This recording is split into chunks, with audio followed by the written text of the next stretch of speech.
Find another school. A principal coldly rejects a single mom's son for being from a broken home. But when her hospital badge reveals a truth tied to his dying wife, everything changes. Will this moment of shocking judgment destroy a boy's chance to belong, or ignite a redemption no one saw coming?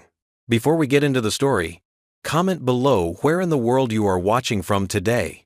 Sunlight streamed through the worn curtains of Rachel Hayes' kitchen window, casting a gentle glow across the scratched but clean countertops.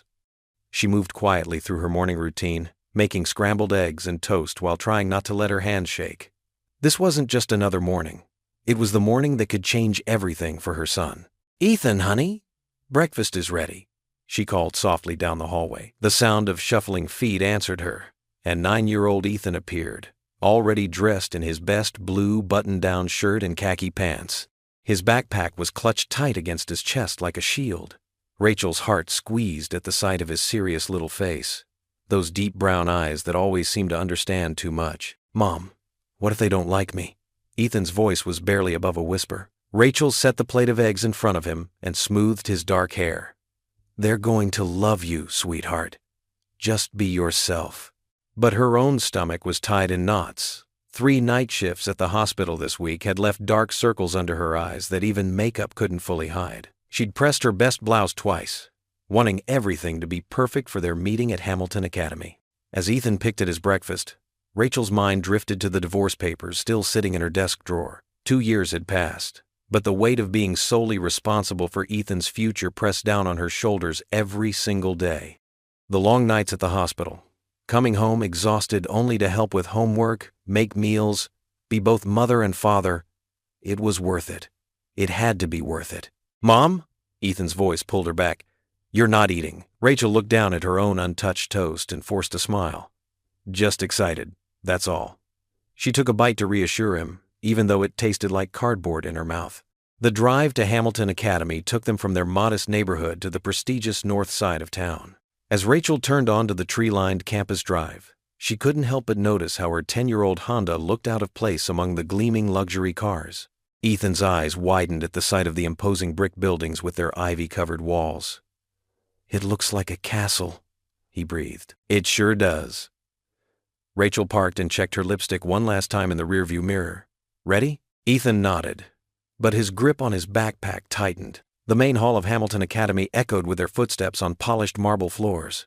Everything gleamed: the brass fixtures, the dark wooden trim, the glass display cases filled with trophies and awards. Other parents waited in the corridor outside the administration office, dressed in expensive suits and designer dresses. A woman in pearls gave Rachel's sensible department store outfit a quick once-over before turning away to whisper to her husband. Rachel lifted her chin and squeezed Ethan's hand. They had every right to be here. She'd saved for months to pay the application fee, and Ethan's test scores were exceptional. The scholarship committee had seemed impressed during their initial phone call. "Mrs. Hayes?" A secretary appeared with a clipboard. "Principal Whitaker will see you now." Rachel drew a deep breath and guided Ethan forward. The principal's office was exactly what she'd expected. Dark wood paneling, leather-bound books, and a massive desk that made visitors feel small before they'd even sat down. Dr. Harold Whitaker himself was a tall man with steel gray hair and wire-rimmed glasses. He didn't rise when they entered, merely gestured to the chairs across from his desk. "Please sit." Rachel helped Ethan into one of the oversized leather chairs before taking her own seat. Her careful research hadn't prepared her for the chill in Whitaker's voice, the way his eyes barely acknowledged their presence as he opened their file. So, he flipped through the papers without looking up. "Single-parent household." "Yes, sir. I'm a registered nurse at St. Mary's Hospital. I work the night shift so I can be there for Ethan during the day." His pen tapped against the desk. "Father's involvement?" Rachel's throat tightened. "He's not in the picture anymore." "I see." Those 2 words carried volumes of judgment. "And how do you plan to maintain involvement in school activities?" "Our parents are expected to contribute significant time and resources. I've arranged my schedule to be available for anything Ethan needs. And I'm very committed to—" "Mrs. Hayes." Whitaker cut her off, finally looking up. His eyes were cold. "Let me be direct. Hamilton Academy maintains certain standards. We have a reputation to protect." Our families expect their children to be surrounded by peers from similar backgrounds. Rachel felt her face grow hot. Beside her, Ethan had gone very still. My son is bright, kind, and hard-working. His test scores are impressive, yes. Whitaker closed the file with a decisive snap. But test scores aren't everything. We found that children from non-traditional families often struggle to fit into our community. If you just give him a chance, find another school. Whitaker's voice was flat, final. We don't cater to broken homes. The words hit Rachel like a physical blow. She felt Ethan's small hand slip into hers, squeezing tight, and something inside her chest shattered. All her hopes, all her careful plans, dismissed in 6 cruel words. The heavy silence in Principal Whitaker's office pressed down on Rachel like a physical weight. Her fingers tightened protectively around Ethan's small hand as she watched her dreams crumble before her eyes. Next to her, Ethan's chin dropped to his chest, his shoulders hunching forward as if trying to make himself invisible. Sir, Rachel began, her voice wavering slightly before she steadied it. If you'll just look at his academic record. She reached into her worn leather bag with her free hand, pulling out a carefully organized folder of Ethan's report cards and achievement certificates. Dr. Whitaker's steel-gray eyes barely glanced at the papers she placed on his imposing mahogany desk. His mouth remained set in a thin, disapproving line beneath his neatly trimmed silver mustache. Mrs. Hayes. Miss, Rachel corrected quietly, immediately wishing she hadn't when his expression hardened further. Miss Hayes, he continued, his tone dripping with barely concealed disdain. Hamilton Academy maintains certain standards. Our students come from stable, traditional family backgrounds. It creates an environment of consistency and proper values. Rachel felt her cheeks burn. She'd expected some resistance, but nothing this cold, this cruel. Beside her, Ethan's hand grew clammy in hers. She knew her 9-year-old understood far more than Dr. Whitaker probably thought he did. Ethan is a wonderful student, Rachel pressed on, her voice thick with emotion. He reads at a high school level. His math scores are impressive, yes. Dr. Whitaker cut her off, leaning back in his leather chair. But academic achievement isn't everything. We must consider the whole picture. Single-parent households often lack the structure and support system necessary for our rigorous program. Rachel's throat tightened. She'd seen that same dismissive look countless times during her night shifts at the hospital. Wealthy patients who assumed her scrubs meant she wasn't smart enough to understand their concerns. But this was different. This wasn't about her. It was about Ethan. I work hard to provide that structure, she said firmly. I've arranged my schedule so I'm home when Ethan returns from school. We have a routine. He's never missed a homework assignment, never been late to class. Mom, Ethan whispered, tugging at her hand. His face was flushed with embarrassment. It's okay. We can go. Dr. Whitaker's eyebrows rose slightly, as if Ethan's desire to retreat only proved his point. Listen to the boy, Miss Hayes. There are other schools better suited to your situation. Rachel felt something inside her crack. She'd saved for months to afford the application fee, worked extra shifts to buy Ethan the required uniform pieces in advance, hoping to show their commitment. She'd done everything right, followed every rule, and still it wasn't enough. With trembling fingers, she began gathering the scattered papers from Dr. Whitaker's desk. Report cards, teacher recommendations, certificates of achievement, all carefully collected proof of her son's potential, now feeling as worthless as scrap paper. Thank you for your time, she managed to say, though the words tasted bitter in her mouth. She tucked the papers into her bag, trying to maintain what dignity she could. As she stood, fumbling with the overstuffed bag, her hospital ID badge slipped from a side pocket. It clattered to the floor, spinning on its clip before coming to rest face up on the polished hardwood. Rachel bent to retrieve it, but Dr. Whitaker's sharp intake of breath made her pause. His face had changed completely, the stern mask cracking as his eyes fixed on the hospital logo. You work at Mercy General? He asked, his voice suddenly soft, almost vulnerable. Rachel straightened slowly, badge in hand, confused by his dramatic shift in demeanor. Yes, she answered carefully. I'm a night shift nurse in the oncology ward.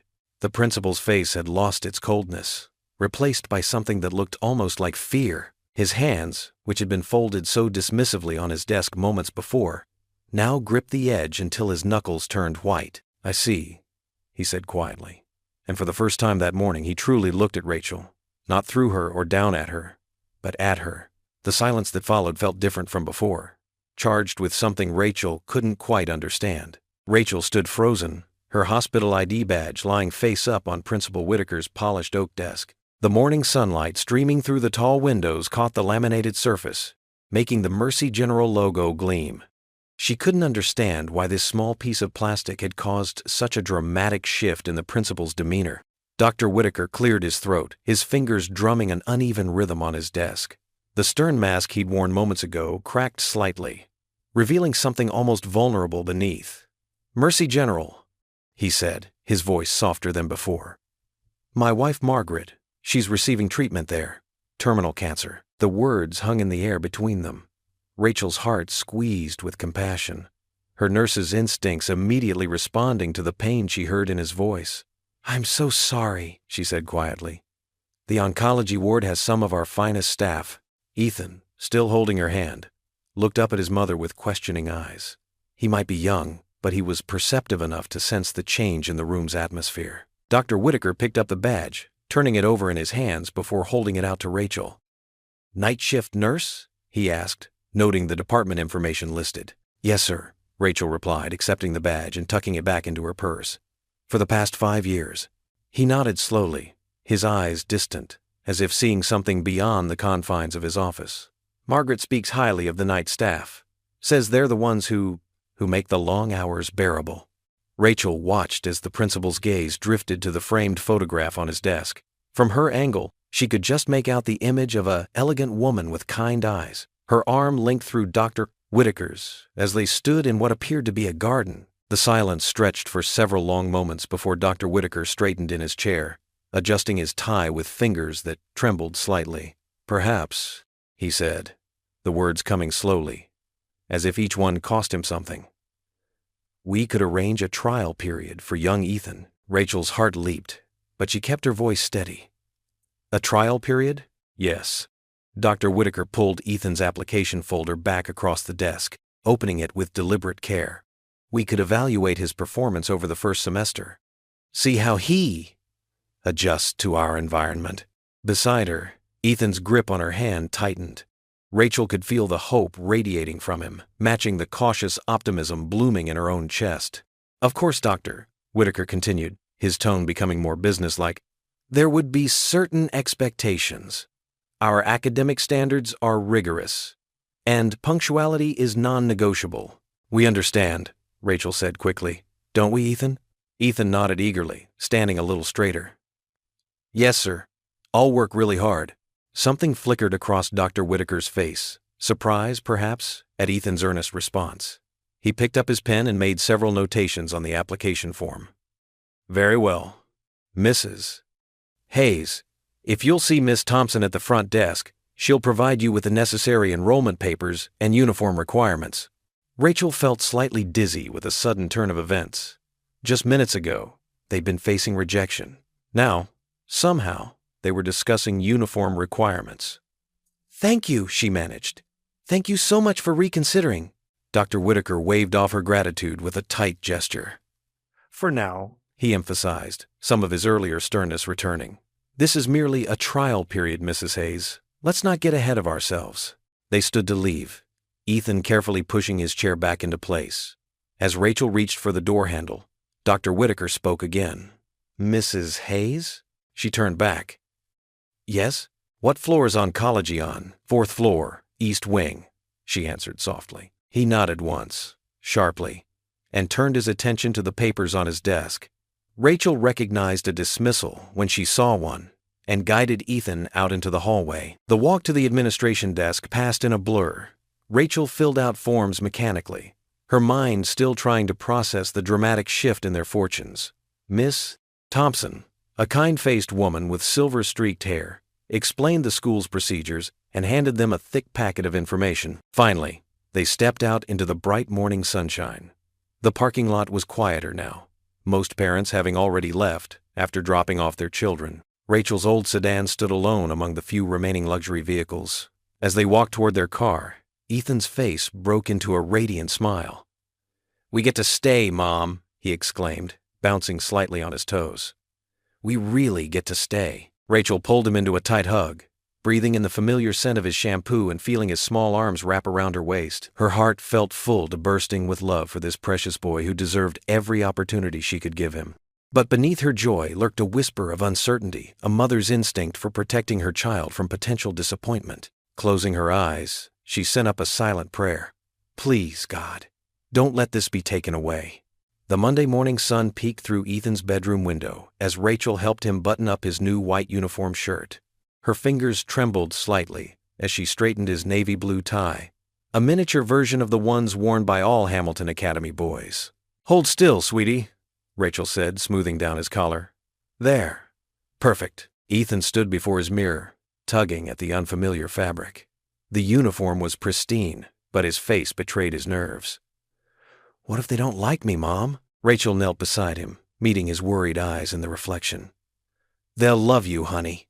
Just be yourself." She brushed a stray lock of hair from his forehead. "Remember what we always say? Kindness matters most," Ethan whispered, managing a small smile. The drive to school felt different from their visit last week. The morning traffic moved slowly through the wealthy neighborhood, past manicured lawns and imposing houses. Rachel's old sedan stood out among the luxury cars, pulling into the drop-off lane. "Got your lunch?" Rachel asked, double-checking his backpack. "Your notebooks?" "Yes, Mom," Ethan said, his voice barely audible. He clutched the straps of his backpack tightly. "I'll pick you up right here at 3 o'clock. Rachel squeezed his hand. "You've got this, sweetheart." Ethan nodded bravely and stepped out of the car. Rachel watched him walk toward the entrance, his new shoes clicking against the stone path. His small figure disappeared among the stream of students flowing through the heavy wooden doors. Inside, Ethan found his fourth-grade classroom, following the directions they'd received during orientation. The room was bright and spacious, with large windows overlooking the school's garden. Several students were already seated, their conversations dying down as he entered. Mrs. Thompson, his teacher, welcomed him warmly. "Class, this is Ethan Hayes, our new student. Please make him feel welcome." Some kids smiled politely. Others barely looked up from their conversations. A boy with perfectly combed blonde hair and expensive-looking shoes spoke loudly enough for everyone to hear. "Hayes? Never heard of that family." "Henry," Mrs. Thompson warned, but the damage was done. A few kids giggled. Ethan slid into an empty desk near the window, his cheeks burning. He focused on arranging his supplies, trying to ignore the whispers around him. During morning break, Ethan stood alone in the courtyard, watching other kids group together. They all seemed to know each other already, sharing inside jokes and summer stories. A girl with glasses and dark braids stood nearby, also by herself. She caught his eye and gave him a tiny wave. Before Ethan could wave back, Henry Wallace appeared with two other boys. "So, new kid," Henry said, looking Ethan up and down. "Where's your dad? Or doesn't he want anything to do with you either?" Ethan's throat tightened. He gripped his lunch bag harder, remembering his mother's words about kindness. "My dad lives in another state," he managed to say. "Probably couldn't wait to leave," Henry smirked. "I heard your mom's just a nurse. My dad says Hamilton shouldn't let in charity cases." The girl with braids stepped forward. "Leave him alone, Henry." "Stay out of it, Sophie," Henry snapped. "Unless you want to join the loser club." Sophie moved closer to Ethan anyway. "I think being mean makes you the loser, Henry." Henry's face reddened. He opened his mouth to reply, but the bell rang, saving them from further confrontation. Throughout the day, Ethan tried his best to focus on his studies. He answered questions correctly in math and impressed Mrs. Thompson with his reading comprehension. But Henry's words kept echoing in his head, making his stomach hurt. At lunch, Sophie sat with him. "I'm sorry about Henry," she said quietly. "He's always like that to new kids, especially if their parents aren't rich." "Thanks for standing up for me," Ethan replied, offering her half of his cookie. Sophie smiled, accepting the treat. "That's what friends do, right?" The afternoon classes passed in a blur. When the final bell rang, Ethan hurried to the pickup area where Rachel waited in their car. He climbed in quickly, his emotions finally spilling over. "Mom," he said, his voice wavering, "I made a friend today. Her name is Sophie." Rachel beamed. "That's wonderful, honey." How was the rest of your day? Tears welled in Ethan's eyes. There's this boy, Henry Wallace. He said mean things about Dad leaving, and about us being too poor for Hamilton. Rachel's heart clenched as she pulled away from the school. She gripped the steering wheel tighter, wishing she could shield her son from such cruelty. Oh, sweetheart, I'm so sorry. Some people say hurtful things because they're unhappy themselves. Sophie stood up for me, though, Ethan added, wiping his eyes. She didn't care that Henry might be mean to her, too. That's what true friendship looks like, Rachel said softly. She caught Ethan's eye in the rearview mirror. And you know what? Sometimes the hardest days lead us to our best friends. Maybe, Ethan said, looking out the window at the passing houses. But Henry really hates me already, Mom. I can tell. The morning sunlight streamed through the tall windows of Miss Peterson's art classroom, casting warm patterns across the wooden tables where students hunched over their drawings. Ethan sat next to Sophie, his new friend, carefully adding colors to his picture. While other students chattered loudly and compared their work, Sophie and Ethan worked in comfortable silence. What are you drawing? Sophie whispered, peering over at Ethan's paper. Ethan shifted his drawing so she could see better. It's my mom at the hospital where she works. See, that's her helping someone feel better. He pointed to a figure in blue scrubs with a big smile, standing next to a hospital bed. Sophie's eyes lit up. That's really good. You made her look so happy. She pushed her long brown hair behind her ears and showed him her own drawing. I did my cat, Mittens. But yours is way better. No way, Ethan said, studying her picture. I love how you drew the whiskers. They look real. Miss Peterson walked between the tables, stopping to look at their work. Her face brightened when she saw Ethan's drawing. This is wonderful, Ethan. The detail you've put into the hospital room, and look at the expression on your mother's face. You can really see how much she cares about her patients. Ethan's cheeks flushed pink at the praise, but he couldn't help smiling. Sophie gave him a small thumbs up under the table. As the morning progressed, Ethan's natural intelligence began to shine through in other classes. During reading time, he helped Sophie understand a difficult passage, explaining it in a way that made perfect sense to her. In math, he solved problems quickly but waited patiently, while others caught up, never showing off. When Henry Wallace made fun of Tommy Miller for getting an answer wrong, Ethan quietly passed Tommy a note that said, "Don't worry. Math is hard for everyone sometimes." Tommy's grateful smile made Ethan feel warm inside. By afternoon, Rachel arrived to pick up Ethan, still wearing her hospital scrubs from her night shift. Dark circles shadowed her eyes, but she managed a tired smile as she waited in the hallway outside his classroom. Through the open door, she could hear two teachers talking in the adjacent room. Have you had Ethan Hayes in your class yet? It was Miss Peterson's voice. That boy has such a gentle soul. Today, in art, he drew the most touching picture of his mother at work. Oh, yes, another voice replied.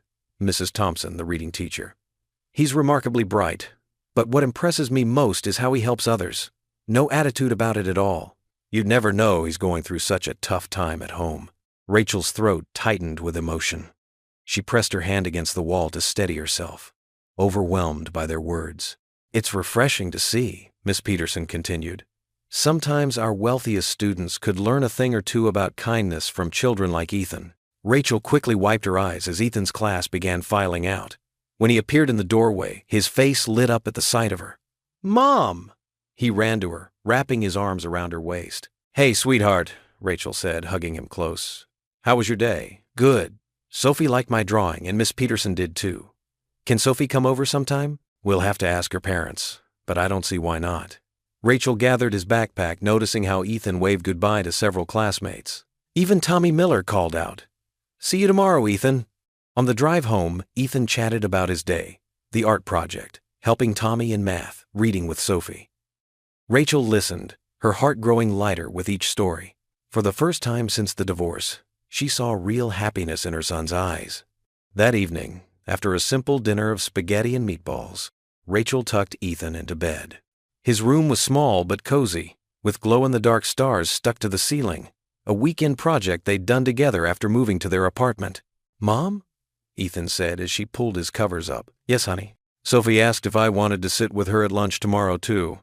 He paused, playing with the edge of his blanket. And Tommy said thanks for being nice to him in math. Rachel sat on the edge of his bed, running her fingers through his dark hair. "I'm so proud of you, Ethan. You know that?" He nodded, then looked up at her with those wise eyes that sometimes made him seem older than his 9 years. "Mom, maybe we found our place." Rachel's heart swelled as she leaned down to kiss his forehead. The simple hope in his words made her own eyes fill with tears. Happy ones this time. For so long they'd felt like outsiders, but now, finally, something was changing. "I think maybe we have," she whispered, watching as his eyes grew heavy with sleep. The glow-in-the-dark stars cast a soft light across his peaceful face, and Rachel stayed there a moment longer, her heart lifting with a feeling she hadn't experienced in months, the feeling of belonging. Rachel hurried through Hamilton Academy's polished hallways, her nursing scrubs hidden beneath a hastily thrown-on blazer. The emergency parent meeting had been called with barely an hour's notice, forcing her to rush straight from her hospital shift. Her practical shoes squeaked against the marble floors, a jarring sound in these elegant surroundings. Outside Principal Whitaker's office, she paused to smooth her hair, trying to look more put together than she felt. Through the frosted glass, she could make out several figures already seated inside. Taking a deep breath, she knocked and entered. The atmosphere in the room hit her like a physical force. Mr. and Mrs. Wallace sat rigidly in leather chairs, their expressions cold and unwelcoming. Principal Whitaker stood behind his massive desk, looking uncomfortable. His usual stern demeanor seemed fractured by uncertainty. "Mrs. Hayes," he said formally, "please, have a seat." Rachel settled into the remaining chair, acutely aware of her wrinkled blazer next to Mrs. Wallace's perfectly pressed designer suit. The ticking of an antique clock on the wall filled the silence. Mr. Wallace cleared his throat. "Let's not waste time with pleasantries." His voice carried the smooth authority of someone used to being listened to. "We need to discuss the changing atmosphere at Hamilton Academy." Rachel's hands tightened in her lap. She'd seen that look before. The barely concealed disdain, the assumption of superiority. Mr. Wallace continued, each word precise and cutting. "This institution has maintained its excellence through careful cultivation of its student body. Certain recent additions threaten to dilute that prestigious heritage." "I'm not sure I understand," Rachel said carefully, though she understood all too well. "Are you referring to my son?" Mrs. Wallace's perfectly painted lips curved in a small, cruel smile. "We're concerned about maintaining standards. The wrong elements can be disruptive." "Ethan has excellent grades," Rachel countered, fighting to keep her voice steady. "His teachers praise his work ethic, and—" "This isn't about grades, mister," Wallace cut in. "It's about fit, about understanding certain social expectations." He leaned forward slightly. "Single-parent households often lack the stability and resources to fully participate in our school community." The words struck like physical blows. Rachel felt heat rise in her cheeks, but she forced herself to sit straight and maintain eye contact. "My son has every right to be here. He earned his place." "Did he?" Mr. Wallace's eyebrows rose. "Or did some misplaced sense of charity grant him access to an environment he's simply not prepared for?" Principal Whitaker shifted uncomfortably behind his desk but remained silent. Rachel could see the conflict in his expression, the way his eyes darted between her and the Wallaces. "Our Henry," Mrs. Wallace interjected, "comes home upset almost daily now. The social dynamics of his class have been completely disrupted." Rachel thought of Henry's cruel taunts toward Ethan, the whispered comments about not having a father. Her hands clenched tighter. Perhaps if Henry showed more kindness. "This isn't about kindness," Mr. Wallace snapped. "This is about maintaining the standards that made Hamilton what it island. Standards that families like ours have supported for generations."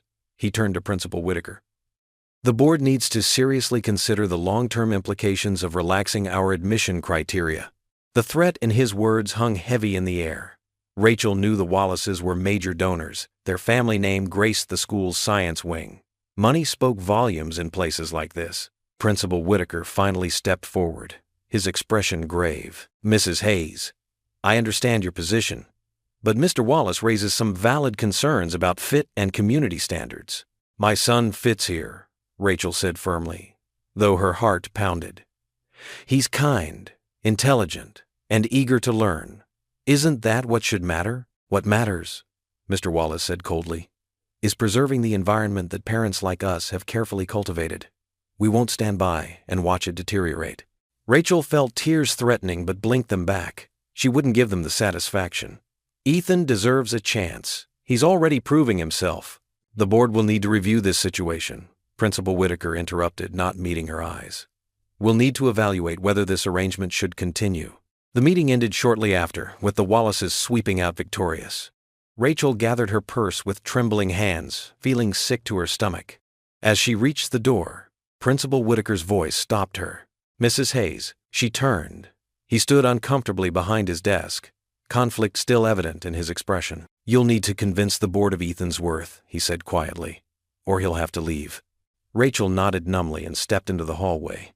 The polished floor seemed to tilt beneath her feet, and she had to steady herself against the wall. The perfect dream she'd built these past weeks, Ethan finally finding his place, finally belonging somewhere, was crumbling around her. The hospital chapel sat quiet and empty in the early morning light. Rachel knelt in the front pew, her hands clasped tightly together. The gentle glow of stained glass windows cast colorful patterns across the worn carpet, and the familiar scent of wood polish and old hymnals brought a small measure of comfort. "Please," she whispered, her voice barely audible in the stillness. "I don't know what to do." Tears threatened, but she blinked them back. She'd done enough crying last night after the meeting with the Wallaces. The wooden cross on the altar stood silent, yet somehow reassuring. Rachel closed her eyes, remembering how her grandmother used to say that sometimes the most powerful prayers were the ones you couldn't find words for. Her heart ached with worry for Ethan. Sweet, gentle Ethan, who tried so hard to fit in, to be kind to everyone, even to Henry Wallace, who'd been nothing but cruel. A shaft of sunlight warmed her face through the windows, and Rachel felt something settle in her chest. Not peace exactly, but determination. She might not have the Wallaces' money or influence, but she had something they couldn't buy: a mother's love and the truth of who her son really was. Standing slowly, Rachel smoothed her scrubs and checked her watch. Her shift would start soon, but first she needed to talk to Ethan. She'd left him with Mrs. Chen next door this morning, not wanting to wake him early for what she knew would be a difficult conversation. The drive home felt longer than usual.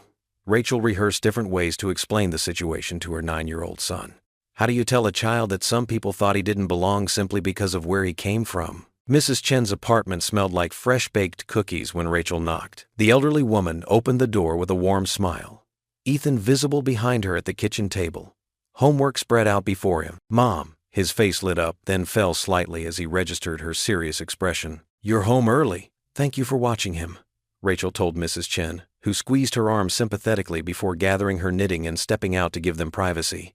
Rachel sat beside Ethan at the table, noticing he'd been working on math problems, his favorite subject. "How about we take a little break?" she suggested gently. Ethan set down his pencil, his dark eyes studying her face. Sometimes it amazed Rachel how perceptive he was, how quickly he could read emotions. "Is this about yesterday's meeting?" he asked quietly. Rachel took his small hand in hers. "Yes, sweetheart. There are some people at the school who—" she paused, choosing her words carefully, "who don't understand how special you are. They think because we're different from some of the other families, maybe we don't belong at Hamilton Academy." Ethan's shoulders slumped slightly, but his voice remained steady. "Like Henry's parents?" "Yes," Rachel admitted. "Principal Whitaker says we need to convince the school board that you deserve your place there. That means we have to show them what I already know, that you're smart and kind and work hard." "They want me to prove myself?" Ethan asked, his brow furrowing in thought. "It's not fair," Rachel said firmly. "You shouldn't have to prove anything, but sometimes in life we have to fight a little harder for what matters." Ethan was quiet for a moment, absently tracing the wood grain of Mrs. Chen's table with his finger. When he looked up, there was a determined set to his jaw that reminded Rachel painfully of his father. "Then I'll just have to show them," he said simply. The words caught Rachel off guard. Such quiet courage from such a young heart. She pulled him into a tight hug, breathing in the familiar scent of his shampoo and Mrs. Chen's cookies. Her thoughts echoed in her mind. He shouldn't have to fight this battle, but he won't fight it alone. She held him close, feeling his small arms wrap around her waist. Through the window, she could see Mrs. Chen's flower boxes, bright with morning glories that opened their faces to the sun each day, no matter what. Maybe there was a lesson in that, Rachel thought. Maybe sometimes the best response to darkness was simply to bloom anyway. "We'll figure this out together," she promised, running her fingers through his dark curls. "You just keep being you, that wonderful, caring boy who helps Sophie with her reading and shares his lunch with Kevin when he forgets his. The board will see what I see." Ethan nodded against her shoulder. "I can do that," he said softly. "And Mom?" "Yes, sweetheart? I'm glad we're different. Different isn't bad, right?" Rachel felt tears prick her eyes again, but this time they weren't from sadness. "No, baby," she whispered. "Different isn't bad at all. Different is beautiful. Different is brave." They sat there together in Mrs. Chen's sunny kitchen, surrounded by the smell of cookies and the sound of birds at the window feeder. Rachel knew the road ahead wouldn't be easy. The Wallaces had influence, money, and all the advantages that came with both. But looking at her son's brave face, she felt something stronger than fear growing in her heart. Hope, fierce and bright as the morning glories outside. She would fight for him with everything she had, not just for his place at the school, but for his right to be seen for who he truly was. The board would learn what she'd always known, that sometimes the biggest hearts came in the quietest packages, and that true worth couldn't be measured by bank accounts or family names. The morning sun warmed Hamilton Academy's polished hallways as students rushed to their first classes. Ethan walked beside Sophie, both of them carrying their matching blue backpacks. The sound of snickering made them pause near the water fountain. "Look at her stupid glasses," Henry Wallace's voice carried from around the corner. "4. Eyes can't even see straight." A small group had gathered, surrounding a girl with thick purple glasses who was trying to pick up scattered papers from the floor. Tears streamed down her face as she fumbled with the papers, her hands shaking. Ethan felt his heart pound. He knew what it was like to be the target of Henry's mean words. Without hesitation, he stepped forward, Sophie right behind him. "Here, let me help," Ethan said softly, kneeling beside the girl. He recognized her from his math class. Sarah was her name. He gathered the papers while Sophie helped Sarah to her feet. Henry's smirk faltered. "What are you doing, Hayes?" "Being a friend," Ethan replied simply, handing Sarah her papers. "Come on, Sarah. You can sit with us in class." The small crowd dispersed as quickly as it had formed, leaving Henry standing alone. Miss Martinez, their English teacher, had witnessed the whole scene from her classroom doorway. She smiled quietly to herself, making a mental note. During lunch period, Ethan sat with Sophie and Sarah at their usual table near the window. The cafeteria buzzed with conversation and the clinking of plastic utensils. Ethan noticed Tommy, a boy from his science class, sitting alone without any food. The boy's shoulders were slumped, and he kept staring at his empty table. "I'll be right back," Ethan told Sophie and Sarah. He grabbed half of his sandwich and the extra apple his mom had packed, then walked over to Tommy's table. "Want to share?" Ethan asked, already pulling out the chair next to Tommy. Tommy looked up, surprised. I forgot my lunch money," he admitted, his cheeks reddening. "Mom always packs extra," Ethan said, placing the food on the table. "She says sharing makes everything taste better." Tommy's face lit up with a grateful smile. "Thanks, Ethan. Really." Word of Ethan's kindness spread through the faculty lounge that afternoon. Miss Martinez shared what she'd witnessed with Mr. Thompson, the science teacher, who then mentioned how Ethan had helped a struggling classmate understand fractions the day before. "There's something special about that Hayes boy," Mrs. Collins, the art teacher, agreed. "Yesterday he stayed after class to help clean up paint spills without anyone asking him to." "And did you see how he handled that situation with Sarah this morning?" Miss Martinez added. "No drama, no fuss, just quiet kindness." In the school office, Rachel found a small envelope in Ethan's folder when she stopped by to drop off some paperwork. Inside was a handwritten note from Sophie's parents. "Dear Mrs. Hayes, we wanted you to know how much Sophie values Ethan's friendship. Your son has shown our daughter what true friendship looks like, and we're grateful he's at Hamilton Academy. Please know you have our full support. Warmly, the Bennetts." Rachel tucked the note into her purse, her heart lighter than it had been in days. Similar notes had appeared throughout the week, small gestures of support from parents who saw what she saw in her son. That evening, after dinner, Rachel sat on the edge of Ethan's bed. His room was neat, Homework finished and carefully placed in his backpack for tomorrow. The soft glow of his astronaut nightlight cast gentle shadows on the wall. "I heard about what happened today," Rachel said, smoothing his blanket. "With Sarah and Tommy." Ethan shrugged, already looking sleepy. Sarah needed help, and Tommy was hungry. That's all. "But not everyone would have done what you did," Rachel pointed out. "I'm so proud of you, sweetheart." Ethan's eyes were heavy with sleep, but he smiled. "Being kind is easy, Mom," he murmured. "People just forget." Rachel felt tears prick her eyes as she looked at her son, this gentle soul who understood so much about what really mattered in life. She leaned down to kiss his forehead, overwhelmed with love and pride for the person he was becoming. Rachel's footsteps echoed through the quiet hospital corridor as she made her evening rounds. The fluorescent lights cast a soft glow against the pale walls, and the familiar antiseptic smell lingered in the air. Her navy blue scrubs rustled as she approached room 415, where Margaret Whitaker lay. She paused at the doorway, taking a deep breath. Caring for the wife of the man who held her son's future in his hands felt strange. But Rachel's compassion always came first. She knocked gently on the doorframe. "Come in," called a gentle voice. Rachel entered to find Margaret propped up against her pillows, a worn paperback novel resting in her lap. Despite her illness, Margaret's face held a serene beauty, her silver-streaked hair framing kind eyes that crinkled at the corners when she smiled. "Good evening, Mrs. Whitaker," Rachel said, checking the foredrip. "How are you feeling tonight? Please, call me Margaret." Her voice was soft but clear. "And I'm as well as can be expected. The medicine helps." Rachel recorded Margaret's vital signs, noting them in her chart. Everything was stable, though Margaret's pallor concerned her. As she worked, Margaret watched her with gentle curiosity. "You're Ethan's mother, aren't you?" Margaret asked suddenly. Rachel's hands stilled for a moment. "Yes, I am." "Harold, Dr. Whitaker, mentioned you both." Margaret's fingers played with the edge of her blanket. "He says Ethan is quite remarkable in class." "He's trying his best," Rachel said, adjusting Margaret's pillows. "The school means everything to him." Margaret reached out and touched Rachel's wrist. Her hand felt papery and cool. "You must worry so much about him." The simple kindness in Margaret's voice made Rachel's eyes sting.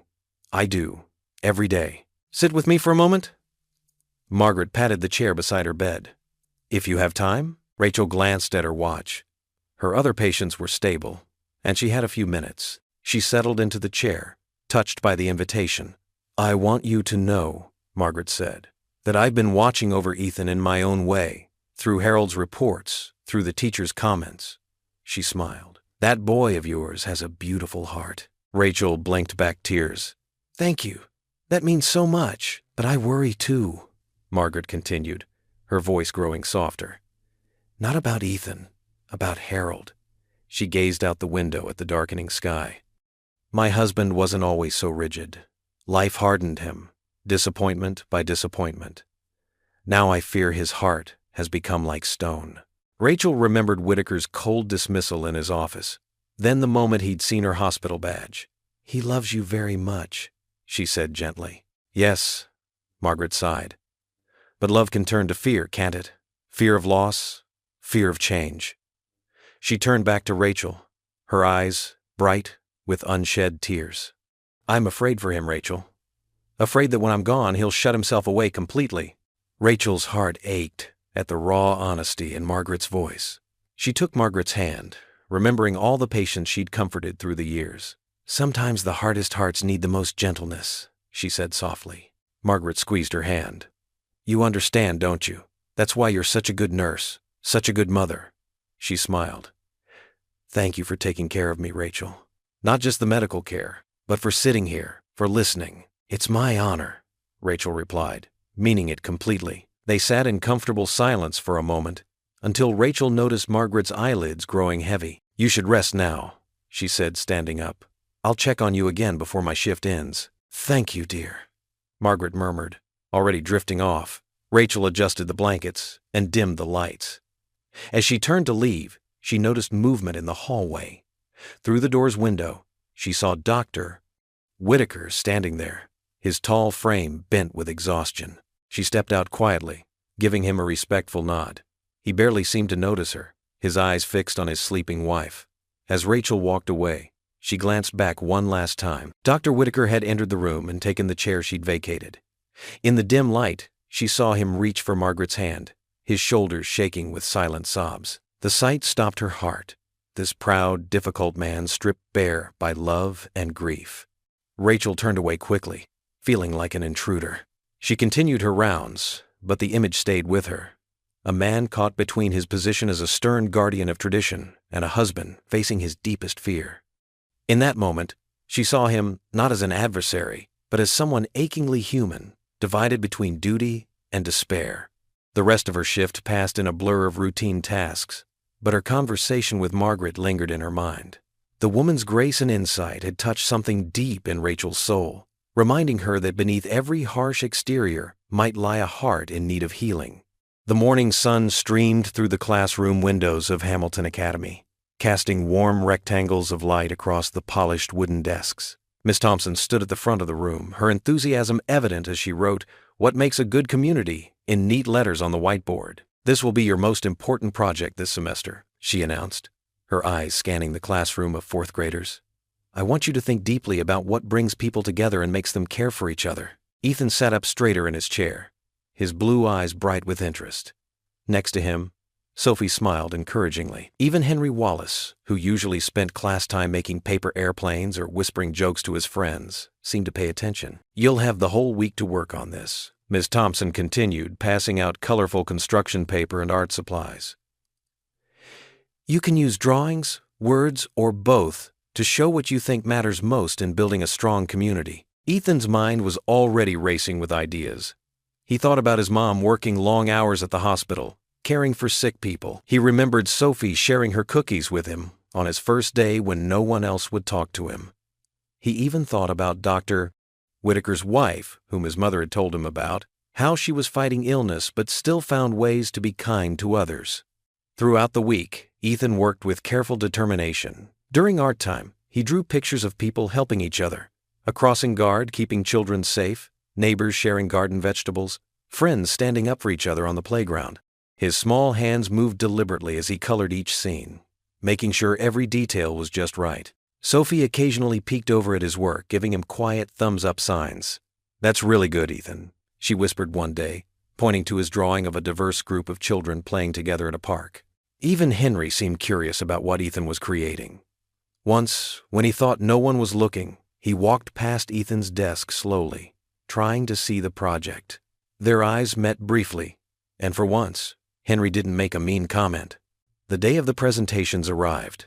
The classroom buzzed with nervous energy as students arranged their projects on their desks. Parents had been invited to attend, and Rachel managed to swap her hospital shift to be there. She sat in the back row, her nurse's uniform slightly wrinkled from her previous night's work, but her face glowing with pride. One by one, students presented their projects. Many had drawn pictures of their families or listed rules for being good neighbors. Some talked about keeping the environment clean or helping at food banks. Each presentation received polite applause. When it was Ethan's turn, he walked to the front of the room with quiet confidence. His project board was covered with carefully drawn scenes, each one showing different acts of kindness. But what caught everyone's attention was the large message he had written across the top in rainbow letters. "A good community believes in everyone." "In a good community," Ethan began, his voice soft but clear, "people help each other, even when it's hard. They don't give up on anyone."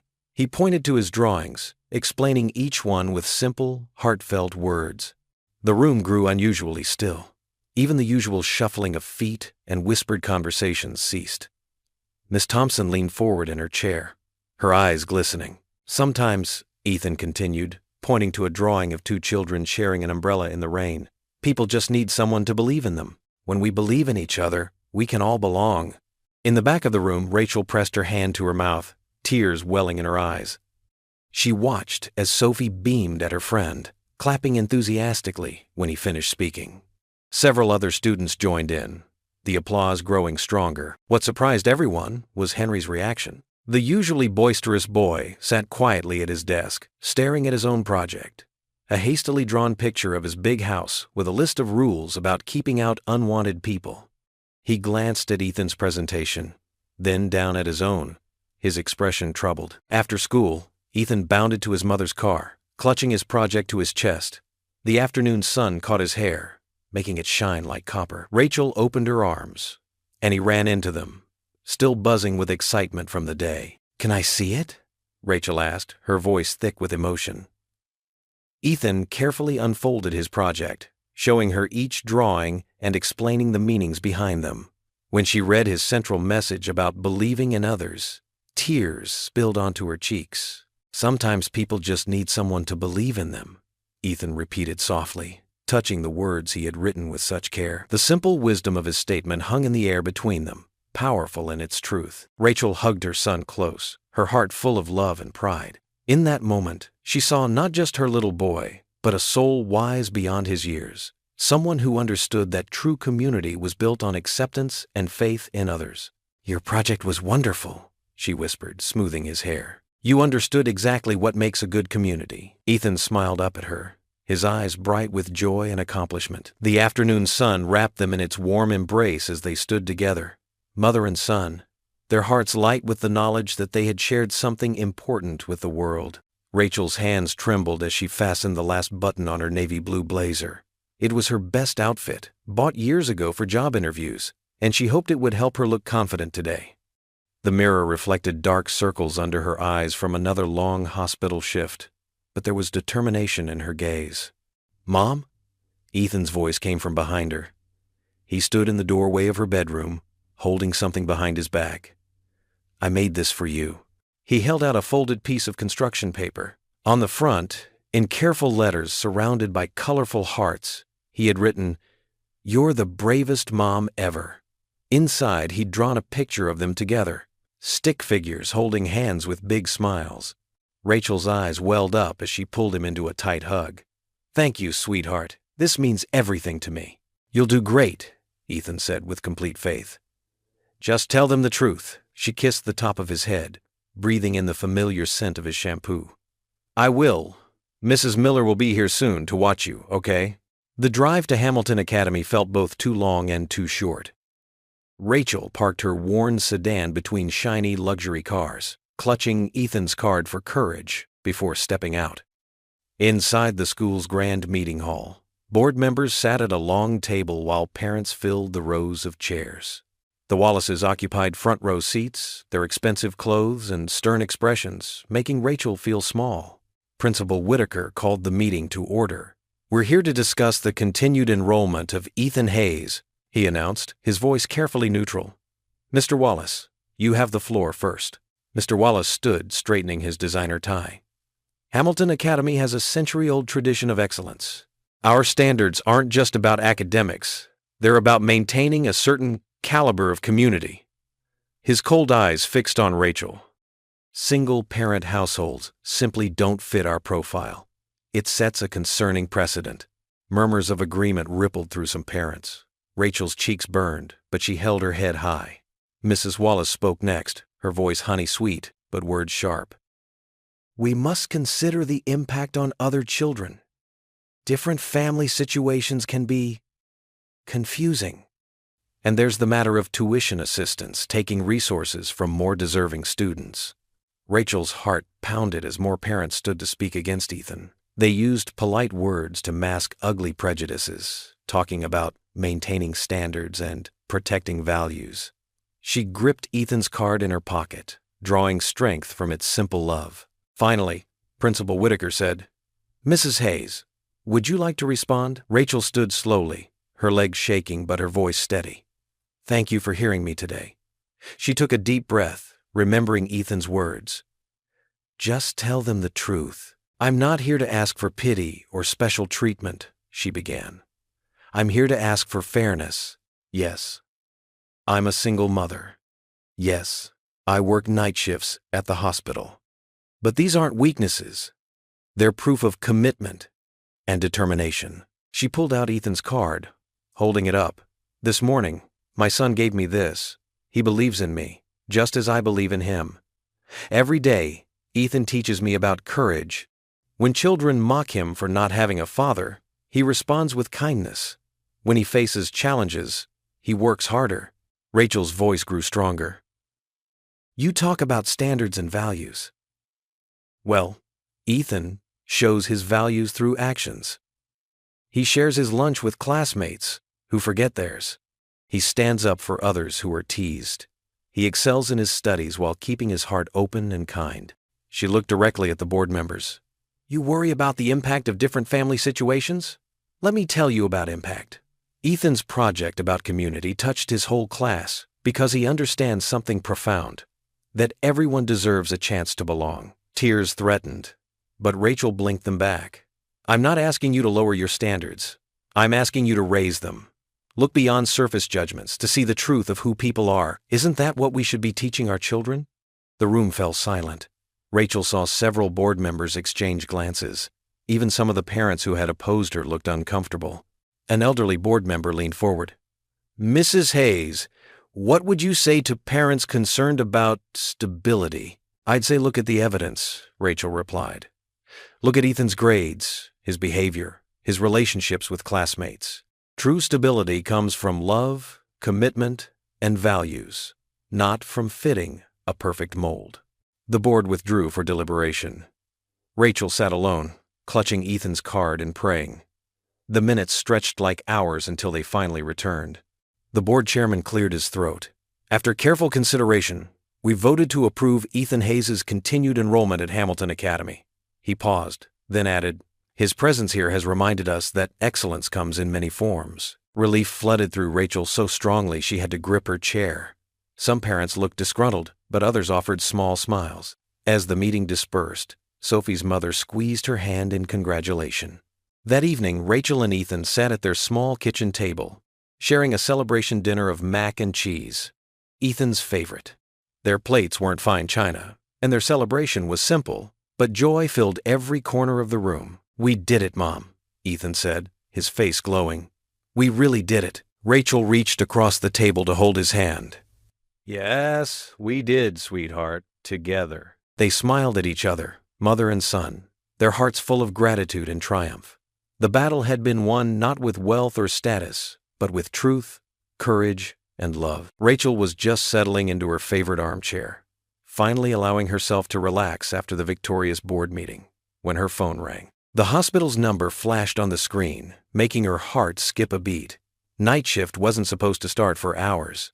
Rachel, we need you to come in right away. Her supervisor's voice was tight with urgency. It's Margaret Whitaker.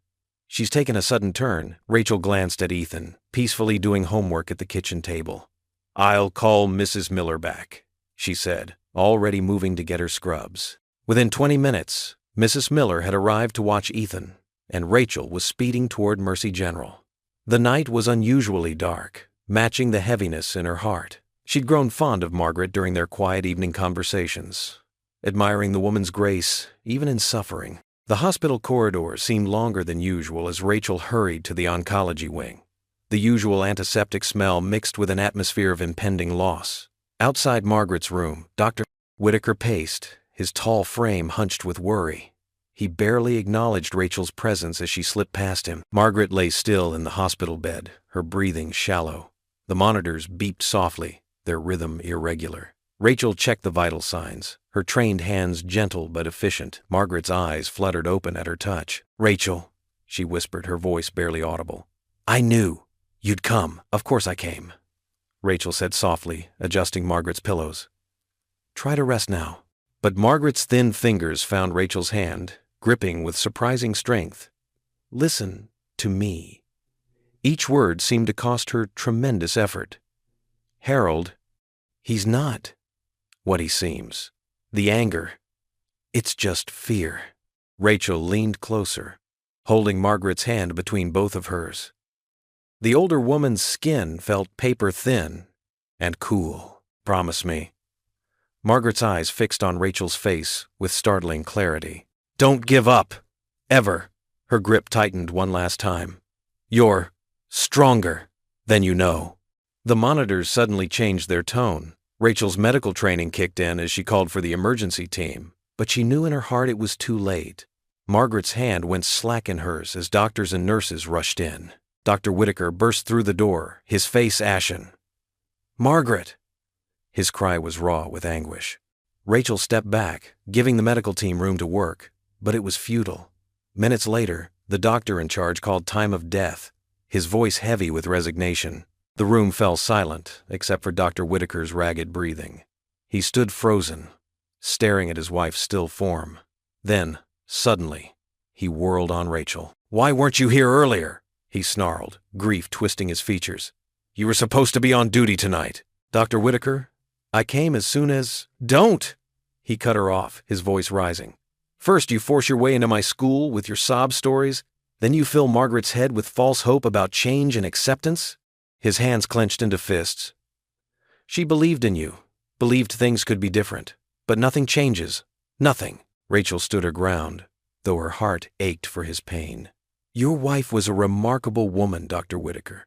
She saw the good in everyone." "Get out," he roared, causing the nurses in the hallway to jump. "I don't want to see your face again. Not here, not at my school, nowhere." Rachel backed away, tears burning her eyes. As she turned to leave, she heard him collapse into a chair, his sobs echoing down the corridor. The next morning dawned gray and cold. Rachel had barely slept, Margaret's last words echoing in her mind. She dropped Ethan off at school with extra tight hug, trying to hide her red-rimmed eyes. She was walking through the parking lot after a quick meeting with Ethan's teacher when Dr. Whitaker's tall figure suddenly loomed in her path. His face was haggard, his suit rumpled as if he'd slept in it. "Mrs. Hayes," his voice was ice cold. "I've been reviewing Ethan's enrollment status." Rachel's stomach clenched. "Dr. Whitaker, please." The board's decision was preliminary? He cut her off. "As headmaster, I have final authority over all student placements." His eyes were hard with grief and anger.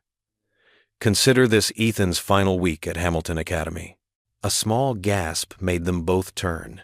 Ethan stood frozen a few feet away, his backpack clutched to his chest. He must have come outside for his morning recess. The look of devastation on his face shattered Rachel's heart. "Mom?" His voice quivered. "Is it true? Do we have to leave?" Rachel reached for him, but he backed away, tears spilling down his cheeks. Maybe we don't belong anywhere," he whispered, then turned and ran back into the building. "Ethan!" Rachel called after him, but Dr. Whitaker's cold voice stopped her. "Have his withdrawal papers on my desk by Friday." Then he strode away, leaving Rachel standing alone in the cold morning air, Margaret's last words echoing hollowly in her ears. "Don't give up. Ever." The kitchen clock ticked loudly in the heavy silence. Rachel stared at the untouched lasagna on her plate, her appetite completely gone. Across the table, Ethan pushed his green beans around listlessly with his fork, his shoulders slumped. The cheerful yellow walls that had once made their small apartment feel cozy now seemed to mock their misery. "Honey, you should try to eat something," Rachel said softly, her voice breaking the stillness. Ethan just shook his head, his eyes fixed on his plate. The light had gone out of them since that terrible moment in the school hallway when Dr. Whitaker had crushed their dreams. Rachel's heart ached, seeing her usually bright, thoughtful boy so defeated. "Maybe we could watch a movie after dinner?" she tried again, desperately wanting to lift his spirits. "I'm not hungry," Ethan mumbled, pushing his chair back. "Can I go to my room?" Rachel nodded, watching helplessly as he shuffled away. The sound of his bedroom door clicking shut echoed through the apartment like a gunshot. The next morning, getting Ethan ready for his temporary return to his old school felt like moving through thick mud. He barely spoke as Rachel helped him pick out clothes, his movements mechanical as he got dressed. His backpack, the special new one they'd bought for Hamilton Academy, sat abandoned in the corner, a painful reminder of what they'd lost. "Your old friends will be happy to see you," Rachel said, trying to inject cheerfulness she didn't feel into her voice. Ethan just shrugged, picking at his breakfast cereal without eating it. Dark circles had formed under his eyes, making him look older than his 9 years. Rachel wondered if he was sleeping at all. At work that evening, Rachel went through her nursing duties like a robot, her mind constantly drifting to Ethan. Her coworkers noticed her distraction, offering concerned looks and gentle touches to her shoulder as they passed. Even her patients seemed to sense her sadness. One elderly woman patting her hand and telling her, "This too shall pass, dear." But would it? Rachel wondered as she checked vital signs and dispensed medications. The memory of Dr. Whitaker's grief-twisted face haunted her. She understood his pain. The agony of losing Margaret must be overwhelming. But did he have to destroy Ethan's future in response? Several times throughout her shift, Rachel found herself standing outside Margaret's now empty room, remembering their last conversation. "Don't give up. Ever," Margaret had whispered. But what did that mean? Should she fight Dr. Whitaker's decision? The thought of confronting him made her stomach churn. Days crawled by in a gray blur. Ethan grew quieter and more withdrawn. His old teachers called with concerns. He wasn't participating in class, wasn't playing at recess, barely spoke to anyone. At home, he spent hours in his room, door closed against the world. Rachel felt powerless. She'd always taught Ethan to be kind, to persevere, to believe in himself. Now she wondered if she'd set him up for heartbreak by encouraging him to hope. Maybe Dr. Whitaker had been right from the start. Maybe people like them didn't belong in places like Hamilton Academy. One particularly rough evening, after another silent dinner, Rachel sat at the kitchen table with her head in her hands. Bills were spread out before her. The new school uniforms they'd bought, now useless, had stretched their budget thin. The practical part of her brain said to accept defeat, to focus on making their old life work again. But something in her refused to let go. Margaret's final words echoed in her mind, along with Ethan's simple wisdom. People just need someone to believe in them. Hadn't she always told him to stand up for what was right? What message would she send by giving up now? That night, unable to sleep, Rachel crept to check on Ethan. He was finally resting, his face peaceful for the first time in days. As she adjusted his blanket, something crinkled under his pillow. Carefully, she pulled out a piece of paper, wrinkled from being handled many times. It was Ethan's drawing of Hamilton Academy, the one he'd made during his first week there. He'd captured the tall brick buildings, the neat gardens, the flag waving proudly above the entrance. But what caught Rachel's throat was the small figure he'd drawn on the steps, himself, smiling, holding hands with other children. Tears spilled down Rachel's cheeks as she gently smoothed the crumpled paper. In the dim light from the hallway, she studied her sleeping son's face, seeing the hope that still lived beneath his sadness.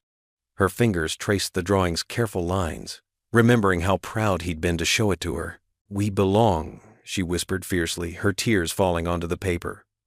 "We belong there, Ethan.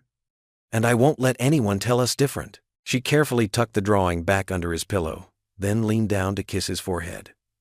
For the first time since Dr. Whitaker's outburst, Rachel felt something stir in her chest. Not just sadness or anger, but determination. Margaret had seen something worth believing in, both in Rachel and in Ethan.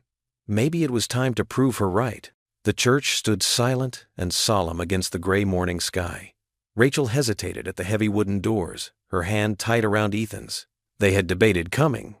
But Margaret's final words, "Don't give up," had echoed in Rachel's heart all week.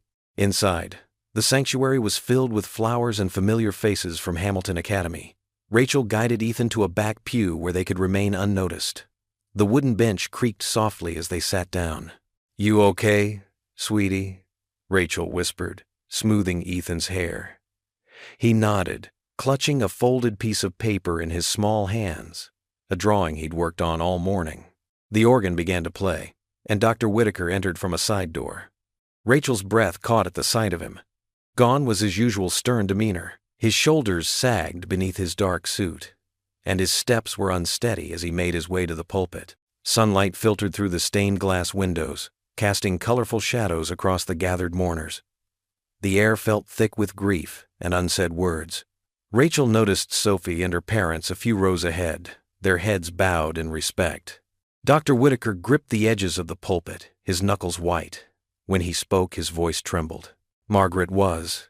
He paused, swallowing hard. Margaret was grace itself.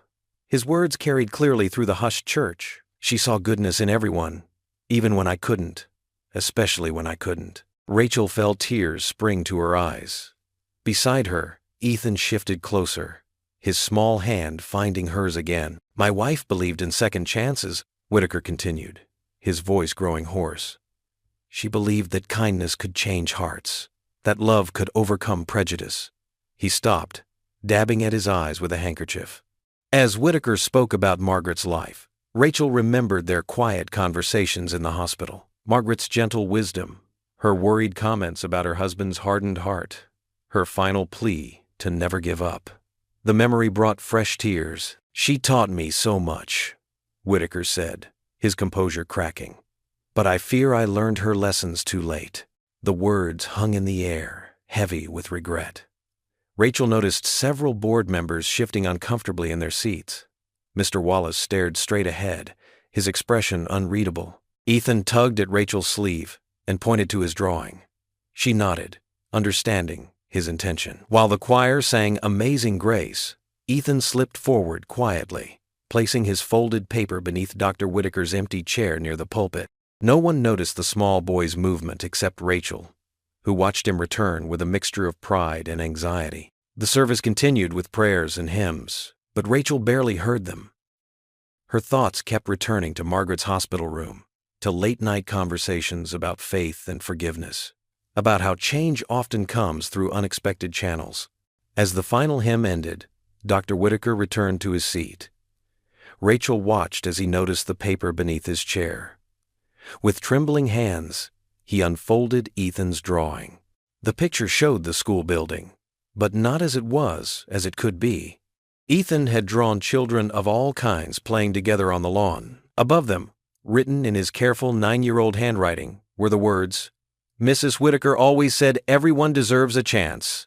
Dr. Whitaker stared at the drawing for a long moment. Then, slowly, he turned in his seat, his eyes searching the pews until they found Rachel and Ethan in the back. His face, usually so controlled and stern, crumpled with emotion.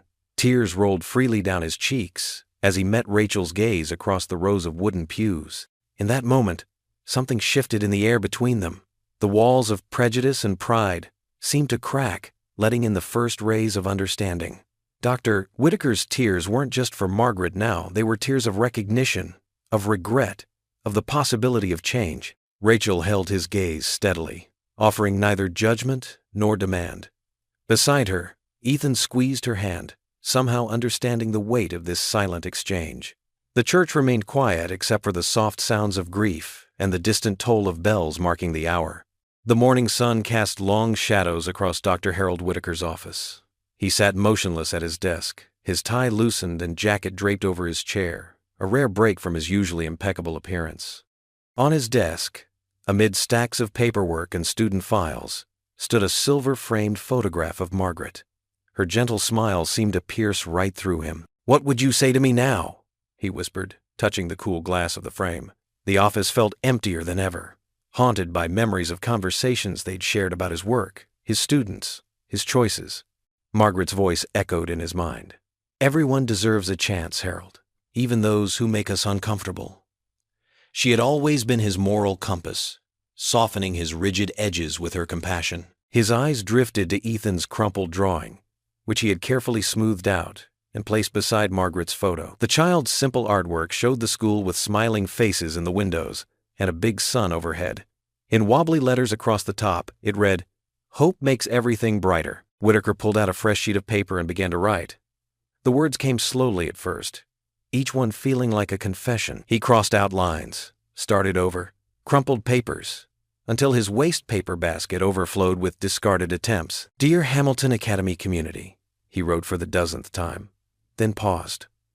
The weight of his prejudices, carried for so long they had become almost comfortable, pressed down on his shoulders. He thought of Rachel Hayes standing quietly at the back of the church, showing grace when she had every right to be bitter. He remembered Ethan's determined face during class presentations, trying so hard to prove he belonged. Meanwhile, across town in Henderson Park, Rachel walked with Ethan along the winding paths. The morning was crisp, and fallen leaves crunched beneath their feet. Ethan kicked at pine cones, his hands stuffed deep in his pockets. "Look at those birds," Rachel said, pointing to a group of sparrows hopping between branches. "They don't care which tree they land in, do they? They just know where they belong." Ethan shrugged, but she caught the slight upturn of his lips. "I guess not. You know what I think?" Rachel continued, sitting down on a nearby bench. She patted the space beside her, and Ethan joined her. "I think sometimes grown-ups forget what's really important. We get so caught up in rules and appearances that we miss the simple truth." "What truth?" Ethan asked, looking up at her with those earnest eyes that always seemed to see straight to the heart of things. "That kindness matters more than anything else. That's what you showed everyone at school, even if they couldn't see it yet. Back in his office, Whitaker's pen moved more surely now across the paper. He wrote about change, about learning, about the courage it takes to admit when you're wrong. He thought of Margaret's last days in the hospital, how Rachel had tended to her with such care despite everything he had done. The words flowed faster as he described his own journey from judgment to understanding. He wrote about a young boy who had shown more wisdom than most adults, and a mother whose dignity in the face of rejection had taught him more than years of educational theory. His hand trembled slightly as he reached for his phone. The number for the assembly committee was on his speed dial. He'd never needed it for anything like this before. As it rang, he glanced again at Margaret's photo, drawing strength from her remembered smile. "This is Dr. Whitaker," he said when someone answered. His voice was hoarse but determined. "I need to schedule an all-school assembly." "Yes, as soon as possible." He paused, looking down at his drafted speech. "There are some important things our community needs to hear." The committee member on the other end sounded surprised. Whitaker rarely called for unplanned assemblies, but something in his tone must have conveyed the urgency, because they quickly began checking the schedule.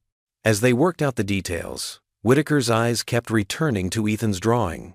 The child's hope shone through every crayon stroke, every wobbly line.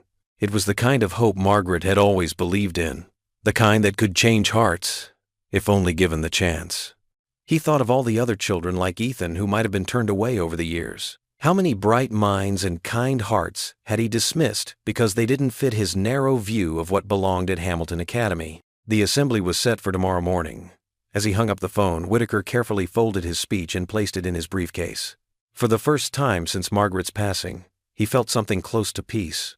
Tomorrow would be a new beginning, not just for Ethan and Rachel, but for Hamilton Academy itself. Outside his window, the morning sun had risen higher, warming the autumn air. On his desk, Margaret's photo caught the light, and for a moment, her smile seemed to brighten. Whitaker touched the frame one last time before standing up, straightening his tie, and preparing to face the day ahead with new purpose. The Hamilton Academy auditorium buzzed with whispered conversations as students filed in, their navy uniforms creating a sea of blue beneath the warm lights. Rachel Hayes sat in the last row, her hands clasped tightly in her lap, still wearing her wrinkled nurse's scrubs from her night shift. Beside her, Ethan fidgeted with his tie, his small fingers working nervously at the knot. "Mom, why are we here?" Ethan whispered, his voice trembling slightly. I thought we weren't welcome anymore." Rachel squeezed his shoulder gently. "I'm not sure, sweetheart. We got the call this morning, just like everyone else." The room gradually settled into silence as Dr. Whitaker approached the podium. Rachel caught her breath. He looked different somehow. The usual stern set of his shoulders was gone, replaced by something softer, more human. His silver hair was slightly disheveled, and dark circles shadowed his eyes. He gripped the sides of the podium, scanning the faces before him. "Good morning," he began, his voice rougher than usual. "I've called this assembly because I owe this school, all of you, an apology." A ripple of murmurs swept through the crowd. Rachel felt Ethan stiffen beside her. "For 20 years I've prided myself on maintaining Hamilton Academy's standards of excellence." Whitaker paused, swallowing hard. "But somewhere along the way, I confused excellence with exclusivity. I mistook privilege for worth." The auditorium grew so quiet Rachel could hear the soft hum of the air conditioning. Even the youngest students seemed to sense the weight of the moment. "Recently, we welcomed a new student among us, Ethan Hayes." Whitaker's eyes found them in the back row. "From the beginning, I saw him as someone who didn't belong, someone who would lower our standards. I was wrong. Deeply, shamefully wrong." Ethan's hand found Rachel's and squeezed tight. She blinked back tears, remembering that first cruel rejection in his office. "While I was judging this young man's circumstances," Whitaker continued, his voice growing stronger, "he was quietly demonstrating the very values we claim to teach: kindness, integrity, courage in the face of adversity." Several students turned to look at Ethan, including Henry Wallace, whose face showed a mix of shame and understanding, and his mother, Rachel Hayes. Whitaker's voice caught slightly. "While I was trying to push her son out of our school, she was showing extraordinary compassion to my wife in her final days at the hospital. She offered grace when I deserved none." Rachel ducked her head, feeling the weight of every eye in the room. Ethan leaned against her arm, proud and protective. "My wife, Margaret." Whitaker took a shaky breath. "She always saw the best in people. She tried to tell me I was wrong about the Hayes family. But it took losing her to make me see what she saw all along, that true excellence isn't about where you come from or what you have. It's about who you choose to be." Sophie, sitting a few rows ahead, turned and gave Ethan a bright smile through her tears. Other students were wiping their eyes, too, even some of the teachers standing along the walls. "Yesterday at my wife's funeral, I found this." Whitaker held up a familiar piece of paper, Ethan's drawing. A simple picture of hope, left by a boy I had just hurt deeply. It showed me that sometimes our greatest teachers are the very ones we try to shut out. The paper trembled in his hands as he carefully set it down. "Therefore, I am announcing today that Ethan Hayes' place at Hamilton Academy is permanent and unconditional." Whitaker's voice rang clear and strong now. "He has earned his place here not despite his circumstances, but because of the strength of character they have helped create. He is an essential part of our community." The applause started slowly, then built like a wave. Students stood, clapping and cheering. Sophie jumped up first, followed by her parents in the middle rows.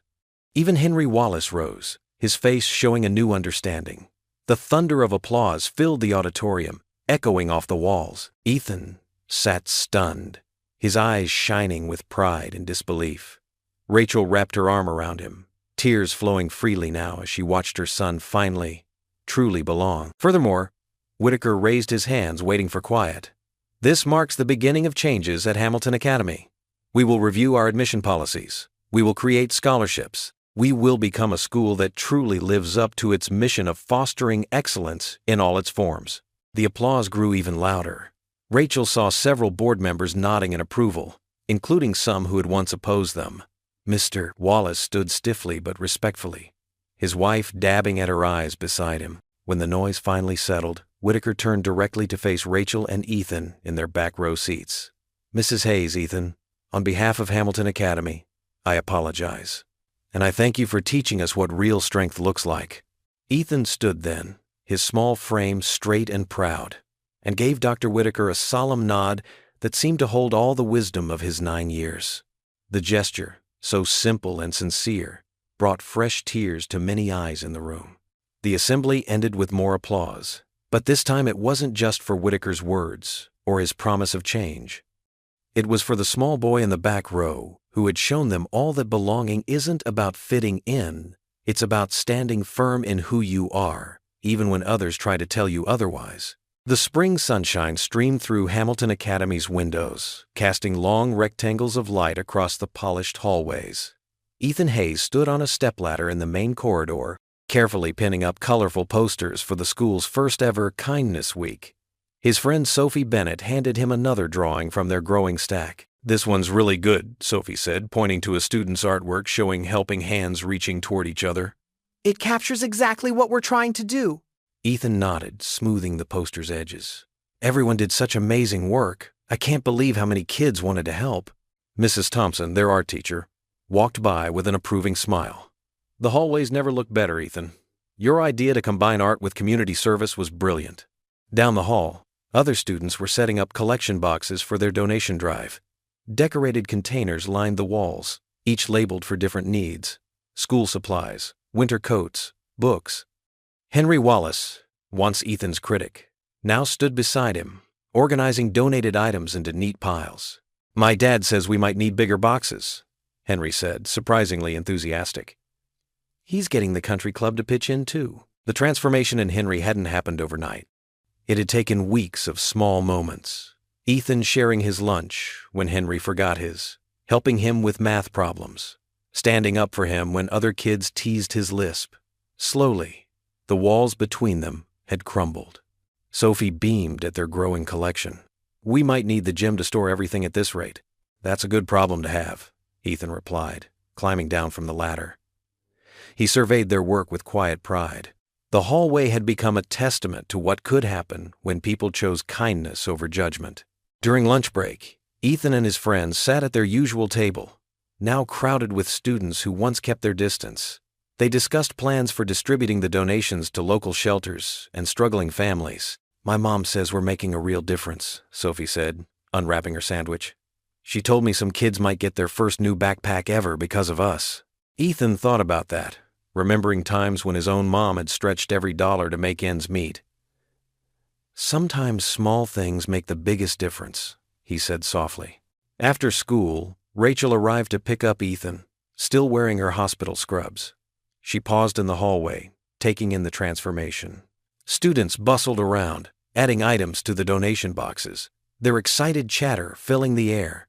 Dr. Whitaker approached her, his demeanor warm, so different from their first meeting. "Mrs. Hayes, I'm glad I caught you. Do you have a moment?" Rachel nodded, following him to his office.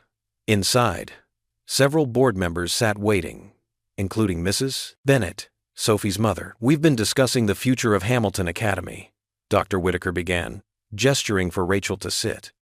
"The changes we've seen these past weeks, the increased community involvement, the shift in school culture, it's remarkable.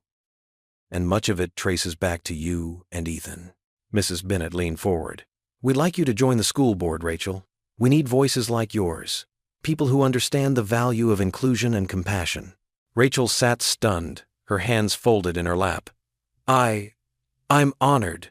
But are you sure?" "Very sure," Dr. Whitaker affirmed.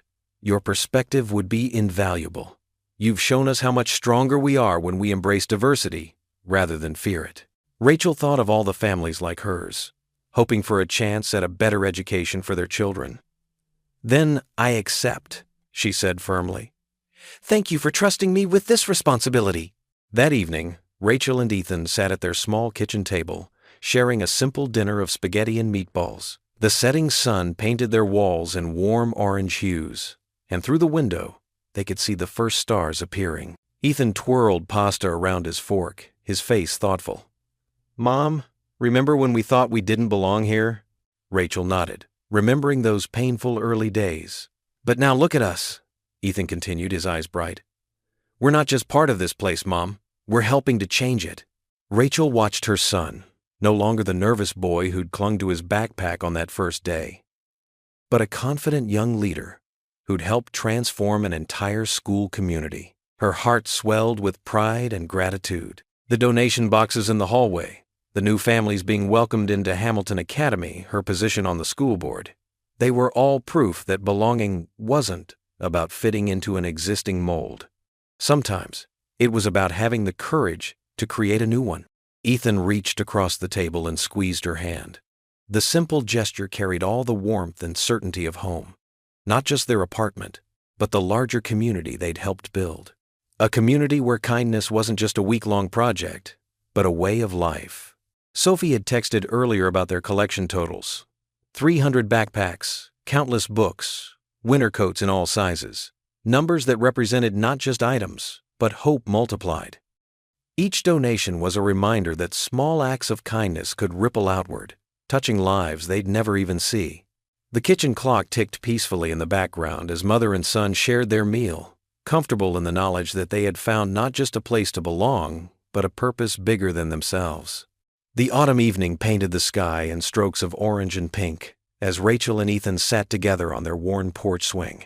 The gentle creaking of chains matched their slow, peaceful rhythm.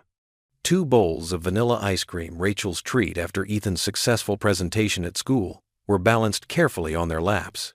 "The sunset's really pretty tonight," Ethan said, taking another spoonful of ice cream. His school uniform was slightly rumpled from a full day of activities, his tie loosened but still hanging around his neck. Rachel smiled, running her fingers through his hair. "It sure is, sweetheart." She looked around their modest backyard, where fallen leaves danced in the gentle breeze. It wasn't much, just a small patch of grass with an old maple tree, but it was home. "You know what Sophie said today?" Ethan asked, his eyes brightening. "She said the donation drive we organized collected twice as much as last year's." "That's wonderful," Rachel beamed. The memory of that first terrible meeting with Dr. Whitaker felt like a lifetime ago. "You and Sophie make quite a team." "Even Henry helped this time," Ethan added. "He's different now, not mean anymore." Rachel nodded, remembering how Henry Wallace had been the first to volunteer for Ethan's latest community project. People can surprise you when you give them a chance. The swing creaked softly as they rocked. A cool breeze carried the scent of autumn leaves, and Rachel pulled Ethan closer, wrapping an arm around his shoulders. "Mom?" Ethan's voice was thoughtful.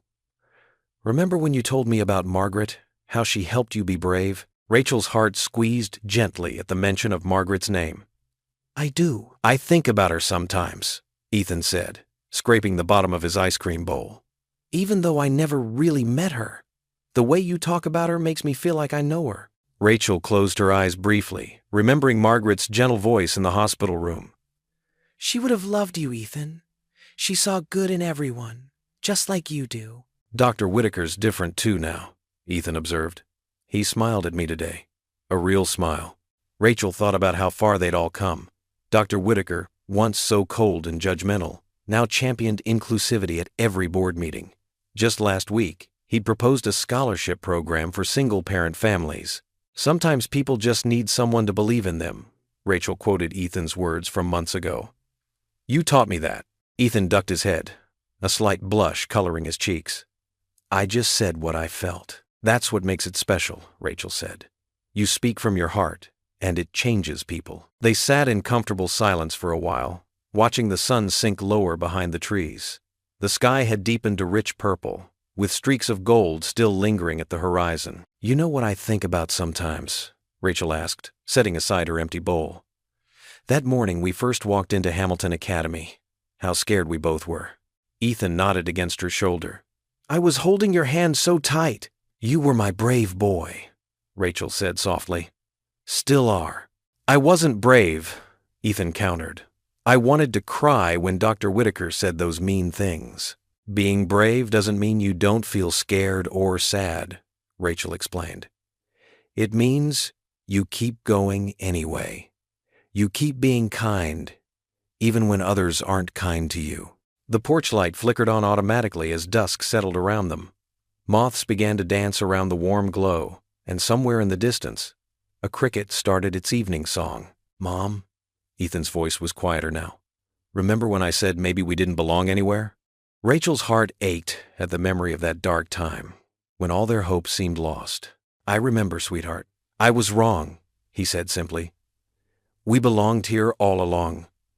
We just had to show everyone else." Rachel felt tears prick at her corners of her eyes. Margaret's last words echoed in her mind. "Don't give up. Ever." She hadn't given up, and neither had Ethan. Their persistence, their kindness, their faith, it had changed not just their lives, but an entire community. The swing rocked gently as the last rays of sunlight faded from the sky. Stars began to peek through the darkening blue above them, twinkling like distant promises. "The board meeting's tomorrow," Ethan remembered suddenly. "Are you nervous?" Rachel smiled, thinking about her new role. "A little. But it's a good kind of nervous. The kind that means you're doing something important. You're going to help other families like us, right?" "That's the plan," Rachel nodded. Everyone deserves a chance to belong. The evening air grew cooler, and Rachel pulled Ethan closer. He snuggled against her side, his empty ice cream bowl forgotten in his lap. The maple leaves rustled above them, a gentle lullaby in the growing darkness. "Mom?" Ethan's voice was soft, nearly a whisper. "Yes, sweetheart?" Ethan leaned his head against her shoulder, his words full of quiet certainty. "Mom, we finally found our place." Rachel felt tears glisten in her eyes as she whispered back, "Yes, sweetheart, we belong." What would you do if you were in their place? Comment your answer below, and let's see how you'd rewrite the ending. If you enjoyed the story of Rachel Hayes, I handpicked the next story that you will enjoy. Please don't miss this one. Click here to watch it.